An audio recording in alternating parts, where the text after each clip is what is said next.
I think about that life, and that life ain't for me. No, it's not for me either. Like, there's no way I couldn't do it. You have to be a certain someone to do that, and you have to have a certain attitude to be able to do that property management stuff. Actually, you know what's funny? It's not for me either. Yeah, no, it's not. I have a property now that I own it. It's under contract, but I had a tenant that I had to kick out.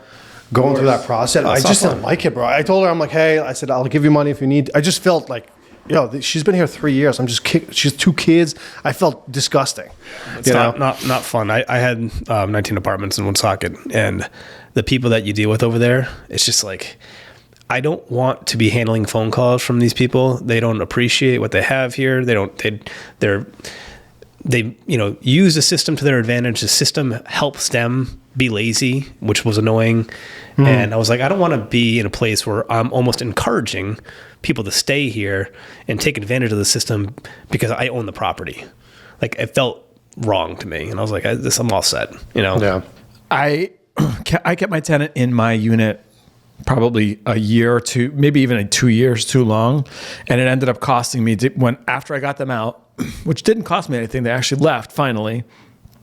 But it cost me like $25K to redo the unit. Yeah, and I was like, I literally just lost money on this entire endeavor that they've been there for 6 years. That's like direct cash out of your pocket. And it's not like, you can stick that money into you could put an S&P last year and made 25%.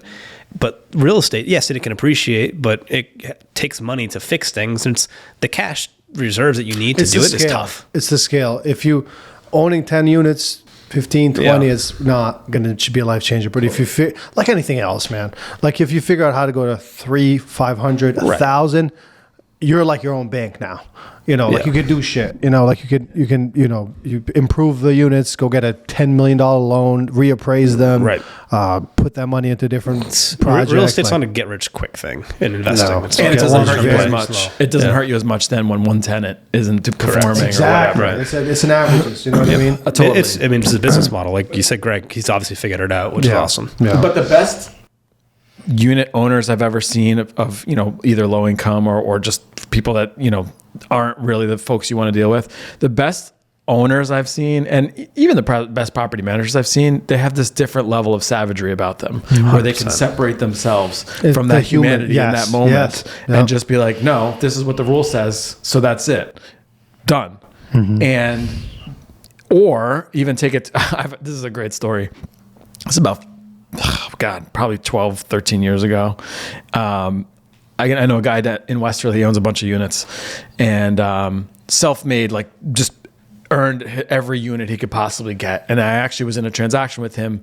I had an opportunity, a multi down there for him, and he arranged owner financing, like really like grinded this deal out with like only like 30 or 40K to his name. And I have a high level of respect for him for doing that. But he told me a story. He owns a unit, and this girl came to him with all this nonsense about, she wasn't going to pay him. Fuck him. Too bad. Like, you can't do anything to me. It's going to take you months to do anything about this. Like, whatever. Right. And he said, he went and talked to her, and the boyfriend was, an asshole and all sorts of stuff. And he was like, all right, no, I get it. No problem. So he said he went in there one day, knocked on the door and said, hey, I think your toilet's leaking or something. There's something wrong with it. I got to go take a look at it. So I said, okay. He goes in, fucking knocks the toilet off the screws, right? Complete, like water spurting out, everything, right? Wow. Takes the toilet, throws it out the window. Okay.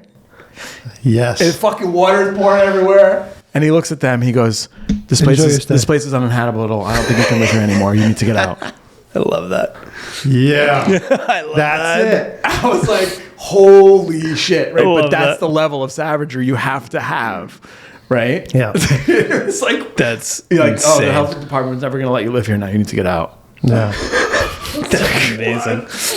That's like crazy. Like, oh yeah, that's what you gotta like. You gotta be willing to do that kind of stuff though. Otherwise, you're gonna be dealing with crazy tenants. Oh, that's crazy. That's wild. Yeah.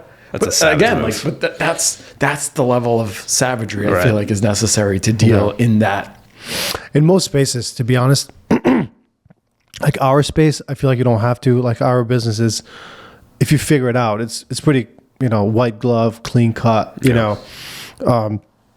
And then the recruiting side, like look at Sharon or whatever, like it's just he's on his fucking iPad. He's like, well, look at how I can scale this. And then he's like, all right, give me $1 million. Like, what is this? It's not even a real thing. But most actual businesses are hard, like just hard. Like I'm looking at the development side. It's the same shit, dude. The way you deal with people, like it's like you call them. It's like $500. Like I'm trying to negotiate these contracts down. And you talk to them, and they go into this like, oh no, I can't. Well, this, and it's like a new world. Like I'm not used to that. Like to us, it's just the way it's different. Right. And most other businesses, it's just I was talking to my father-in-law because that's what he does. I'm like, is it that like at the $1 billion level, is it the same? He goes, it's literally the same shit. Yeah. He goes, we call it controlled chaos. Like that's what it is. Yeah. We deal with this at the same time. And he was showing me quotes, right? He was like, they're building this high rise, and he got like this foundation quote from 6 guys. One guy gave him a quote for $20 million, and then the other guy gave him a quote for $80 million. Right? And because I'm getting the same thing in my level, right? And he goes, I just want you to know that it's the same thing. And if I don't really pay attention and do my due diligence, I could cost my company $40 million, $60 million because I didn't really look. And I just went with a guy who had like a pretty estimate. And then he goes, because these guys are busy, he'll throw a quote for $80 million. If you bite, he'll do it. If you don't, he's not going to do it for less. So it's just like, everybody's like trying to fuck you over. Like that's like when you talk to builders, they just have this like hard thing about them because it's just a dog world. Like it just, they're getting fucked by everybody all the time. It's so competitive. I mean, there's so many people that do. I mean, think about how many electricians and plumbers, and they're all over the place, and they're all competing for the same business. Yeah. I mean, they're all busy, but if you're going to come do a pricing for a job like that, I mean, you can get pricing all over the damn place because they're so busy. Like, all right, I'll just bid 50% more. If I get it, win. If I don't get it, whatever, I don't need it. Yeah. It's hard. It's hard. Yeah, and that's how you slowly start the relationships, Like this guy, I gave him the plumbing, electrical, and HVAC. He's got like a whole company of a young guy like me. And he's like, he just flat out told me, he goes, I want your business. He goes, I think like you're going to do a lot of shit in the future, and I want to create a relationship with you. He goes, I'm going to give you my best numbers up front. And he gave me his best numbers, and I still try to get like $500. He goes, I'm not kidding you. I'm probably going to make like $1,500 for myself on any of these jobs because I want to create a relationship with you, but like aggressive. And then you have some guys that are like, all right, I'll send you the quote, and then they'll just text you $23,000. I'm like, what is this? What do I do with this? For what? It's just it's just a weird world, and that's why they hate realtors. I'm learning now, like builders. I can really easily see why they hate realtors or why they even hate the buyers. Because you're like, as a realtor, you're walking in there suited up, right? And you're like, oh, whatever. Like, they don't care that you're going to do the marketing for them. Because what you're going through to build the actual house, like the work that you're doing, and you look at, you're like, fuck you. Like, you literally like, fuck you with your fucking BMW. Get the fuck out. With your BMW. Exactly. Now I know. Like, if I want to go pitch a builder, bro, you got to figure out, you got to wear a truck. You got to, like, be dressed a certain way, but you can't, they don't want sharpness. Like they don't want it because they immediately put you in the category of like, you're going to fuck them. Depends though. I think that depends greatly. I mean, if you go to Boston it's different. So you got to like, it's the same principle. It's the same sales principle that applies to anything. You have to interact with the people that you're working with, how they are, like how that builder that you work with, how he operates on a day-to-day basis, how you need to operate, because that's who he likes. That's his pact. If you go pitch that to a $3 million builder in Boston, and you show up in a beat up truck and ripped jeans on, they're probably not going to talk to you. And then you got Sarkis showing up in his suit and like that guy gets it. If I'm selling my $5 million house, I'm going to hire that guy, not this bum. Yeah. So you gotta level to what you do.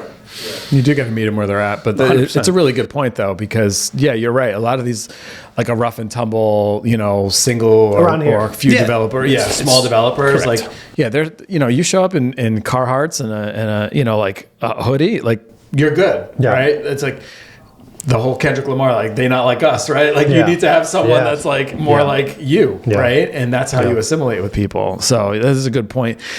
Speaking of like dressing and all that stuff, I was thinking about this the other day. When I first started, I was always trying to dress up, right? Like, gotta wear a tie. Like I was wearing a tie every day, right? Just because I So I was like, oh, that's what you do in the corporate world. That's what I got to do here, right? And then it was like, maybe not the tie, right? Maybe just a jacket. And then I lost a jacket. I was like, maybe just the button down, right? And then eventually now it's like dressed like a slob, right? I'm always wearing and I say slob, but I have a 3/4 zip, a little button down, and some pants on, right? And I'm always wearing like some sneakers now, like they're nice sneakers, whatever. But I've never been more comfortable in myself than in these clothes. Right. And I think it brings out the strength in you, because when you're trying to be someone you're not, it doesn't work. Or when you're, and I think the people that you're pitching to instantly recognize that. They're like, oh, this guy's not comfortable in his own skin, right? Yeah. So I've also found it less intimidating when you're this way. So I'm trying to find that perfect line of like just dressy enough to be in the right spaces, but also not intimidating. Yeah, I think that's goes for realtors when you're meeting with clients. If you're authentically yourself and not trying to be some salesy person, people can read through that very easily, right? So if you're sitting down at the dinner table with someone talking about the sale of their house and who they want to work with someone they like.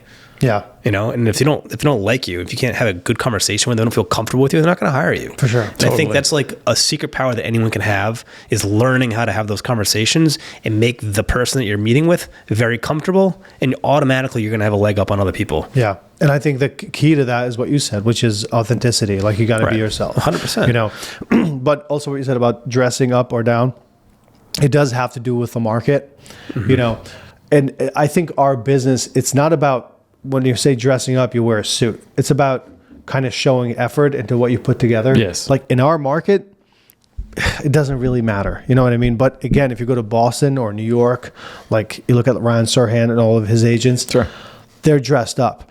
And it's about the environment. Like if you go into that environment and if you're not dressed up, you're going to feel the pressure real fast. Oh, yeah. Of saying like, I got to step on my shit. And you don't have to suit up, but you have to just get like nice.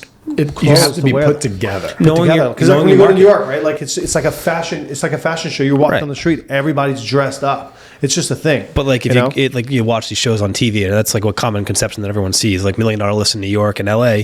But then you look at agents in Malibu, like they're not wearing suits like Josh Altman is in LA. Right. They're wearing comfy clothes and relax and the beach vibes. Like that's their clientele. Like you gotta mirror and match how people interact in the areas that you're working with. But just put a piece of clothing that shows that you just put some attention to that. You know what I mean? Like it's not a shirt from TJ Maxx. Right. Or a $14 shirt from Zara. Or, a $14 shirt from Zara, right? I mean, it doesn't look like that. But even like Josh Altman, but like if you see his pants or whatever are probably like $400 or $500, right? Oh yeah. And I think I'm starting to kind of come around that I think that's a little bit important to figure out how to dress a little bit presentable, because our space, like agent to agent, we're cool with dressing casually, but I'm noticing when you are into rooms with other people from different other professions, like they don't really appreciate it if you're just completely super casual. Totally. Right? Like they want somebody who's dressed up.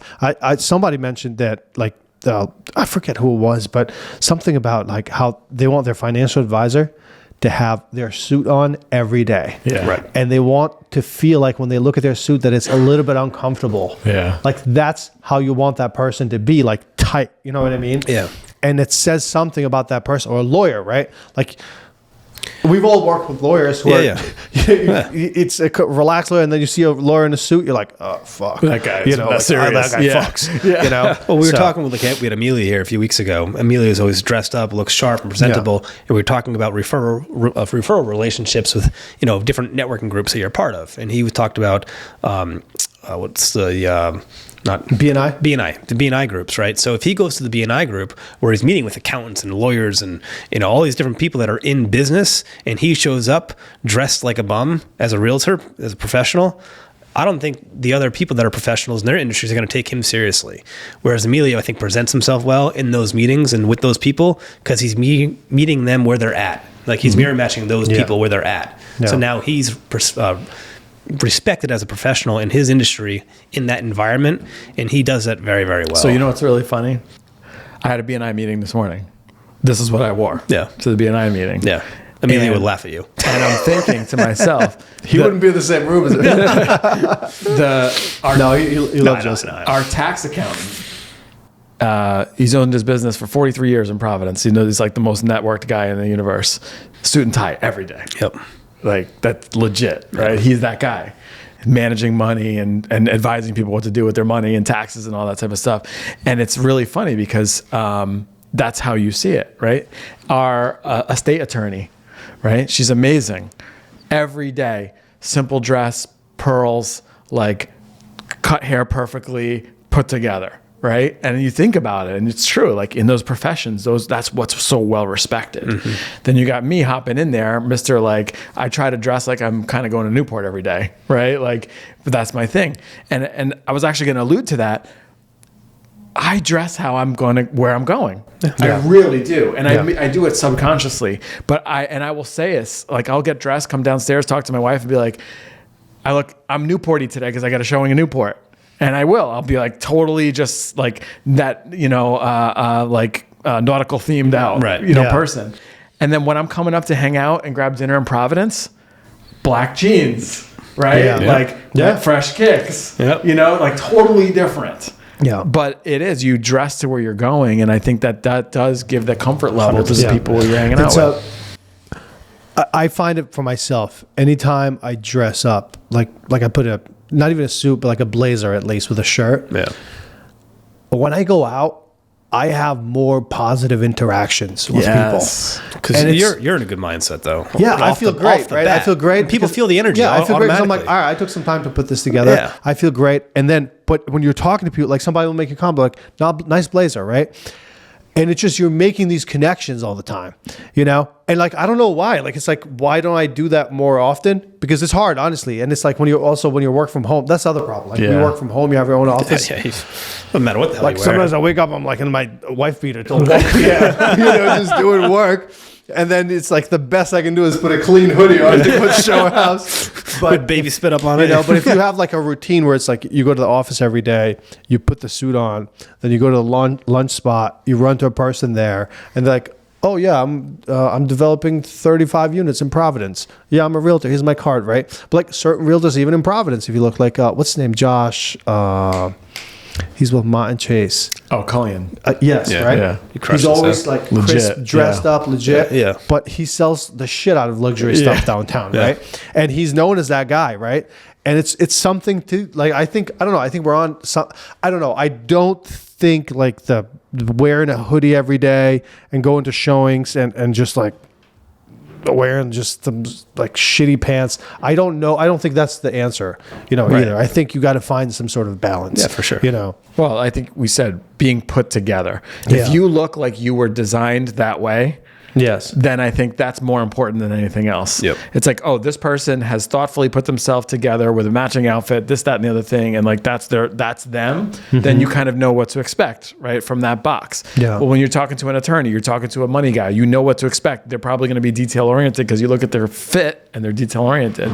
I think if you're more detail oriented, that's the case. It's not so much if you're wearing Nikes or, some kind of crazy shoe or, what color your jeans are. It's more about like, are they put together in a fashion where it seems like, oh, this person paid attention to that. So they're probably going to pay attention to everything else. I have a question for both of you. If the same realtor with the same skills to do the same activities every day, one of them dresses casually and the other one dresses up every day, by the end of the year, who does better? Probably the one that dresses up. Yeah. I would say so. Just the fact that they dress up. I just think there's something, like you said, when you're going out someplace and you get more positive interactions, there is something intrinsically that happens to you. Your confidence goes up, your energy levels go up naturally, and people they feel that from you without doing anything. Mm-hmm. And I think that confidence exudes from you, and that organically is going to get more business just going to happen because you're going to be good mindset. You're going to feel people are going to mindset with you, and it's going to be a win-win. I think it's a huge factor. The other part of it too is who your audience is, and that maybe I should ask you that question because you look at the boomer generation, like they expect you to be dressed up or in a nice, like that. If you take those two realtors and you put them together there, you guarantee that the dressed up one's going to be the one that wins. But you take that same approach with 23-year-old first-time homebuyers? I don't know. I feel like the 23-year-old first-time homebuyer might be way less intimidated by someone that's dressed down and not necessarily I have a in story that for zone. that. My second year in the business, I met a first-time homebuyer, got them pre-approved, and I met the guy first, and I showed him 2 houses, and then I met his girlfriend on the third showing, and I was suited up, like the whole tie and everything. And I remember after, like, it was just a weird vibe during the showing. I was like, what's going on? Dude, he texted Zach, my lender. He goes, hey, I don't want to work with Albert anymore because my girlfriend doesn't like him. She doesn't trust him. I swear to God, dude. Yeah. And it was because I was like too suited up. Like it was too much for her. Yeah. You know, it was her perspective. Now, they were looking at a $250,000 house. Right. Right. Am I going to suit down to suit that person? No pun intended. No, I'm not going to do it. But yeah, I guess it goes back to what you're saying, that you got to dress for your audience in a way, or you got to dress for the audience that you want. Yes. You know, Yes. like if you want to work with ballers and if you want to work with people who will, demand that you dress at a certain level, Yes. then that's how you got to dress and trust that that's going to come to you. Absolutely. You Now, know? there's one other aspect I'll take this to. It goes into gender, right? I have had and seen more so on the women's side. A woman will struggle sometimes. I've seen women that dress really nice will go into listing appointments and lose to a lesser looking woman and or a guy because the Yes. wife is intimidated. Yeah. Right? And doesn't want this chick around her husband. Yeah. Right? And I have seen it in the opposite direction too. Yeah. Where men have been intimidated by another man being there, Yeah. put together, looking good, and be like, whoa, this isn't going to work either. Yeah. So there is something to be said there too. So you kind of do have to read that, right? And again, I think it goes back to being put together versus like flashy and, but again, do you think about it? Yes, I drive a really nice car. Yes, I can dress up and have really nice things and be put together and do all those things. But yes, you have to realize that will be intimidating to some people. Yeah. It's not just about it helps your brand say something about you, good or bad. And we have to remember that,